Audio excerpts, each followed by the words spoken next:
pertama dari media pembelajaran berbasis manusia.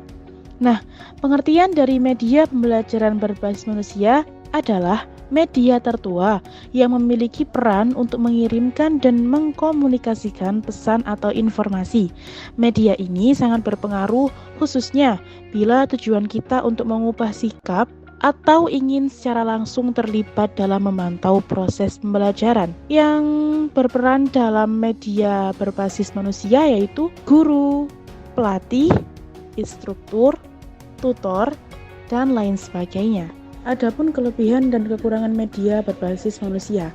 Kelebihannya yang pertama yaitu membantu siswa dalam menghubungkan pengetahuan baru dan pengetahuan terdahulu. 2. Membantu siswa membentuk dan menginternalisasi representasi masalah atau tugas. 3. Membantu siswa mengidentifikasi persamaan antara masalah baru dan pengalaman yang lalu yang berisikan tentang masalah yang serupa. 4. Membiarkan eksplorasi siswa tak terintangi. Kekurangannya yang pertama yaitu membuat siswa menjadi lebih cepat bosan. 2. Tidak efektif penyampaiannya jika terlalu banyak audiens. Yang ketiga, penyampaian materi tidak akan dipahami oleh siswa jika suara tidak terdengar dengan baik.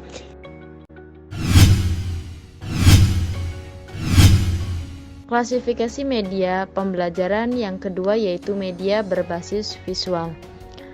Media berbasis visual merupakan media yang hanya mengandalkan indera penglihatan, di mana media visual ini memberikan gambaran menyeluruh dari yang konkret sampai dengan yang abstrak. Contoh dari media berbasis visual sendiri merupakan buku, gambar, foto, grafik, atau bagan. Adapun kelebihan dari media berbasis visual yang pertama yaitu adanya contoh melalui visual dalam proses pembelajaran yang menjadikan pembelajaran itu lebih menarik dan menumbuhkan minat siswa dalam belajar. Yang kedua, memperlancar pemahaman sehingga pesan atau informasi yang disajikan benar-benar dapat dipahami. Kelebihan yang ketiga yaitu materi yang dipelajari itu mudah dan diingat sehingga dapat mengatasi keterbatasan pengalaman yang dimiliki siswa. Yang terakhir, dapat menghubungkan isi materi dengan dunia nyata. Adapun kekurangan dari media berbasis visual yang pertama yaitu visual terbatas, karena proses pembelajaran berbasis visual hanya dapat memberikan beberapa gambaran yang mewakili isi materi. Kekurangan yang kedua yaitu bila visual yang hendak digunakan tidak jelas atau tidak sesuai dengan materi pembelajaran, maka siswa akan kesulitan dalam memahami materi yang dipelajarinya. Kekurangan yang ketiga yaitu lambat dan kurang praktis.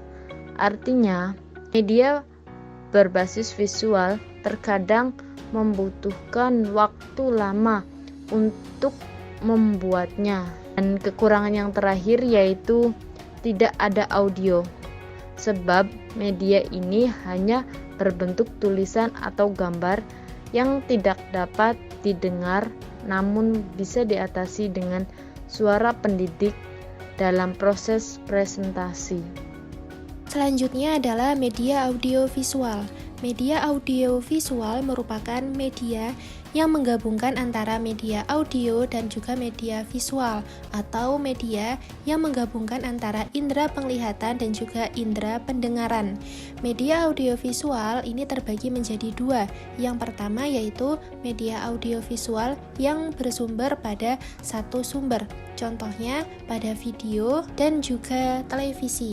Dan yang kedua yaitu media audiovisual yang bersumber pada sumber yang berbeda. Contohnya yaitu penggunaan layar proyektor dan penjelasan guru secara langsung. Kelebihan dari penggunaan media audiovisual yang pertama yaitu mengajar lebih bervariasi. Yang kedua, menarik perhatian siswa. Dan yang ketiga, pembelajaran lebih efektif. Melalui pembelajaran menggunakan media audiovisual, guru dapat menyampaikan pembelajaran melalui bentuk video yang dapat ditambahkan berbagai animasi gerak, gambar, dan ilustrasi yang lainnya, yang tentunya akan menarik perhatian siswa dan juga semangat siswa dalam belajar. Selain itu, pembelajaran lebih efektif karena proses pembelajaran tidak hanya melalui metode ceramah, tapi dengan variasi dan inovasi yang baru. Kekurangan dari penggunaan media audiovisual yang pertama yaitu penggunaan bahasa verbal yang sulit dipahami. Jadi, dalam penggunaan media audiovisual yang sekiranya menggunakan kosakata yang sulit dan juga penggunaan bahasa yang verbal dan sulit dicerna oleh peserta didik akan membuat peserta didik tersebut terhambat dalam memahami materi yang sudah disampaikan.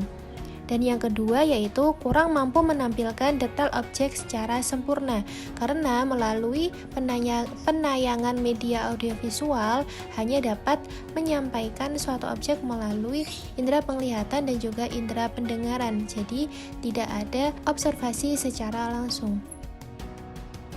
Selanjutnya yaitu media cetak. Media cetak adalah media visual yang pembuatannya melalui proses percetakan, printing atau offset. Di dalam media cetak terdiri dari teks, gambar, serta visual. Media cetak juga memiliki kelebihan dan kekurangan. Kelebihannya yaitu siswa dapat belajar dan maju sesuai dengan kecepatan masing-masing. Materi pelajaran dirancang demikian rupa sehingga mampu memenuhi kebutuhan siswa baik yang cepat maupun yang lamban membaca dan memahami. Namun pada akhirnya, semua siswa diharapkan dapat menguasai materi pelajaran itu. Meskipun isi informasi media cetak harus diperbaharui dan direvisi sesuai dengan perkembangan dan temuan-temuan baru dalam bidang ilmu itu, materi tersebut dapat direproduksi dengan ekonomis dan didistribusikan dengan mudah. Selain itu, kekurangan dari media cetak ialah sulit menampilkan gerak dalam halaman media cetakan. Biaya pencetakan akan mahal jika ingin menampilkan ilustrasi gambar atau foto yang berwarna-warni. Kemudian, jika tidak dirawat dengan baik, media cetak dapat rusak atau hilang. Media pembelajaran yang terakhir adalah media pembelajaran berbasis komputer, merupakan suatu sistem pembelajaran dengan menghubungkan muatan akademik dengan konteks teknologi. Adapun kelebihannya, yang pertama, dapat merangsang siswa untuk mengerjakan latihan karena tersedianya animasi grafis dan warna. Juga kendali berada pada siswa sehingga kecepatan belajar dapat disesuaikan dengan tingkat kemampuan siswa. Kekurangannya, yang pertama, media ini hanya efektif jika digunakan satu orang saja atau kelompok kecil. Yang kedua, pengadaan, pemeliharaan, dan perawatan komputer memerlukan biaya yang tinggi, sehingga jarang yang dapat menggunakan media pembelajaran berbasis komputer ini. Adapun hasil diskusi dari kelompok kami mengenai 3 media pembelajaran efisien dan efektif untuk digunakan dan dikembangkan untuk siswa SDMI, yakni yang pertama adalah media visual, yang kedua adalah media audiovisual, dan yang terakhir adalah media berbasis komputer. Kenapa kami menggunakan ketiga media tersebut? Yang pertama adalah ketiga media tersebut menarik. Landasan kami mengatakan bahwa media pembelajaran tersebut menarik, yakni berdasarkan teori yang dipaparkan oleh Piaget. Beliau mengatakan bahwasanya ada teori perkembangan kognitif anak. Pada fase umur 7-11 tahun, anak-anak itu menyukai segala sesuatu yang konkret. Maksudnya anak-anak lebih tertarik pada sesuatu yang bisa dilihat secara langsung atau bersifat nyata dan juga memberikan pengalaman secara langsung. Nah, yang kedua, mengikuti zaman berbasis multimedia. Seperti yang telah kita ketahui sekarang bahwasanya di era sekarang ini, teknologi informasi itu sangat berkembang pesat, termasuk juga multimedia ini. Jadi, sesuailah dengan apa yang sekarang dirasakan oleh anak-anak. Yang ketiga adalah sesuai karakteristik anak di usianya. Nah, dari anak-anak ini, mereka tidak merasa bosan karena sesuai dengan apa yang mereka senangi. Baiklah, di sini saya akan menambahi dari kelompok 3 di mana kami akan menggabungkan dari beberapa media, yakni media audio, media visual, meliputi grafis dan animasi. Nah, di sini materi yang kita ambil dari mata pelajaran seni budaya dan praktik yang meliputi dari seni rupa, tari, musik, dan keterampilan. Nah, mungkin dari sini kami juga akan membawa beberapa model, yakni model video interaktif melalui PPT. Video yang akan kami sajikan nanti juga berupa link yang bisa diklik oleh siswa dan berisi materi dan latihan-latihan soal yang bisa untuk mengakses pemahaman siswa terkait praktik yang sudah diselenggarakan. Mungkin sekian dari kelompok kami, itu yang bisa saya sampaikan.